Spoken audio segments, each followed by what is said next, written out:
সাহাবী হযরত জাবের রাদিয়াল্লাহু তাআলা বলেন, আমি একদিন পূর্ণিমার রাতের মধ্যে আমার নবীকে বাইরে বসা অবস্থায় দেখতে পেলাম। পূর্ণিমার চাঁদ উঠলো, এদিকে আমার দয়াল নবী বসা আছে।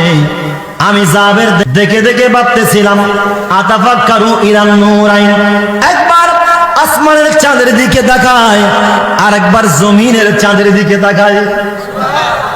একবার আমি আসমানের দিকে তাকাইলাম, আরেকবার জমিনের দিকে, অর্থাৎ আমার দয়াল নবীর চাঁদের চাইতে সুন্দর চেহারার দিকে তাকাচ্ছিলাম।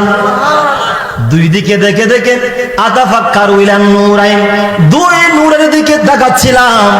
দেখে দেখে ভাবতেছি কোন নূরটা সুন্দর বেশি। বলেন না কোন নূরটা সুন্দর, আমার নবী নাকি চাঁদ?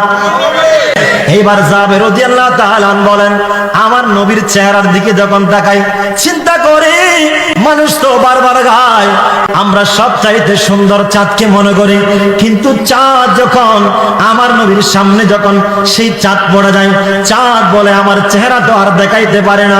আমি যখন নবীর সামনে যাই, নবীর চেহারা তো কোটি গুণ সমুজ্জ্বল, আমার নবীর চেহারা এত সুন্দর।